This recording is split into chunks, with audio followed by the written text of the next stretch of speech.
Hey, what's up, lightboltjoe here. Today we're going to discuss the 1993 classic film Teenage Mutant Ninja Turtles 3. So this is the third live-action film, which then ends the live-action, as in guys in suits, trope.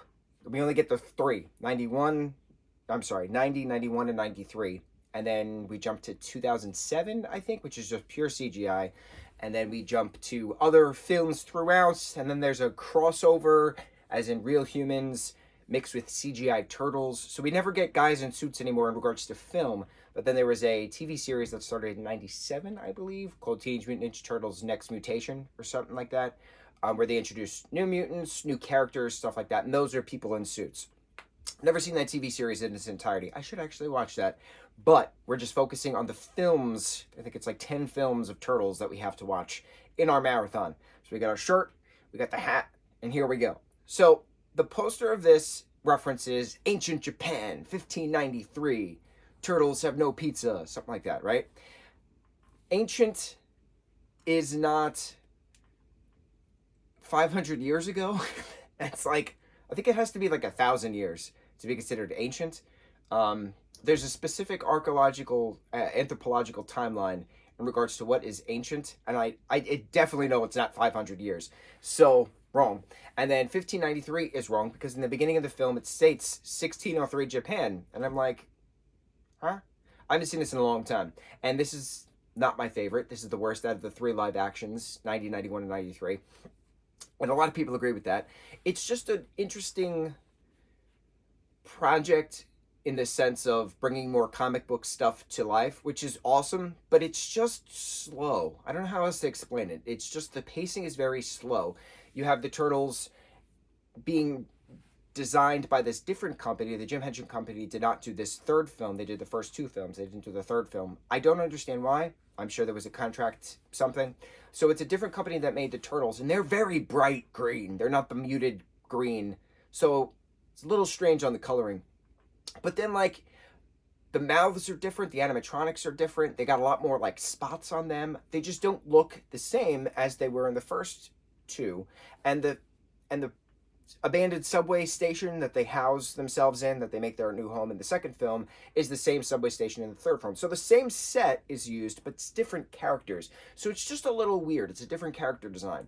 I still like the playful 15-year-olds. They're, doing their things. They're dancing. They're having a good old time with their pizza in the subway station. But there's no fighting in New York with the Turtles. What happens is April comes back, visits them, went on a shopping spree of some sort, found different things for all of them, and she comes across this staff with like a time turner inside, with like a little sand hourglass thingy inside, and she starts to hold it because she's giving it to Splinter, and then all of a sudden it starts to glow, and then she switched places with this random Japanese guy, and he's like speaking in broken English, and then they're figuring out that he's from 1603 Japan, which started to trade around that time period. That's when England was conquering the world and started to trade with Japan.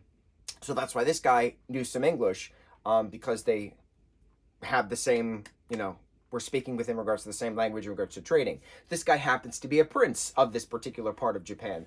So why is he here? How is this time traveling thing here? Why is she in 1603 Japan and he's in 1993 New York? Weird, right? So Donatello's doing some computer wizardry. He's figuring out, all right, well, it's a time displacement and has to be equal mass distribution, and we need to switch places then to get April back with 4 other people in this temple where this prince was. So the 4 turtles hold the staff, they switch places, but it turns out that they switched with the royal guard, not priests in a temple. So then how do you react with all these? Well, Casey Jones is back, thankfully, and he is tasked then with babysitting basically these 5 1603 Japan individuals in modern day New York, at the time modern day New York. So he's taking them to the club, he's taking them to the bar, he's taking them to the arcade. Like, they're doing their stuff, and they like love hockey because Casey loves hockey, so he showed them what a TV is, and they all start to fight and just play fight. But then there's real fighting and stuff, and then it's a matter of convincing them to go home. And the turtles are doing their thing in 1603 Japan, helping a small village and trying to figure out how to get April back and how to get home. But then some of them want to stay there, and then it's a matter of convincing everybody to go back to their appropriate time period. But then Mikey is very hesitant, doesn't want to go, and then eventually 4 of them, as in Leo, Raph, Donnie and April hold the stick at the end, go back home, leaving Donnie behind and one of the generals, royal guard, but then flips it half a second later, coming down the sewer drain. So I thought it was too quick. It was too quick of a dramatic effect, where you leaving your brother behind 1,400 years ago, right? Excuse me, 400 years ago, about 500 years prior. And so then 3 seconds later, he then comes back after the time thing does its lightning trick, and then switches the general's, the royal guard member with Mikey coming back down the ladder of the sewer grate. So it was like 3 seconds of drama. There was like nothing to it. It was just, the pacing was strange in regards to how am I supposed to feel about these certain things. I get it. It's made for kids. But when you're doing a full story, you're supposed to tell the story in an appropriate way. I don't know how else to explain it. And this story is too wonky, because then the villagers in 1603 hide the staff for the turtles because they want to use the turtles to their advantage. But everybody knows that they're on a timeline. They got to get back to New York by X amount of time. Otherwise, they're turtle soup, as Donnie calls it, which is a funny way to say that's it. They're kaput. The timeline is going to, reset itself. So it's just not a true explanation of the timepiece. But then, like, in regards to the comics, this one particular character is associated with this timepiece a lot, and she's not even in this. So it's picking and choosing what parts of the comic, what parts of the cartoon to use within regards to a third film. And it just wasn't it. The soundtrack in this was not as iconic as the first and second film are. The second film is my favorite out of the three. Second is my favorite Turtles film, thus I remember watching, in regards to watching all the Turtle films, most of the Turtle films. We're going to rewatch and then watch for the first time some of the other, especially the CGI films. I never watched the CGI films. So we're gonna watch those, obviously, within our marathon.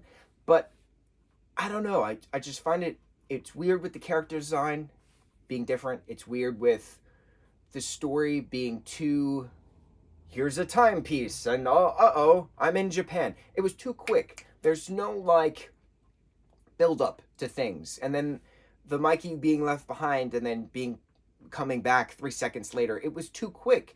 There was no build up for the emotional attachment in regards to story. I've never read the comics, so I can't really speak on that behalf in regards to how completely different it was. But I understand why not a lot of people like this film. It's just too far-fetched in regards to how fast everything is brought to you and you're supposed to believe it. But I'm like, there's no build-up. Where's the build-up?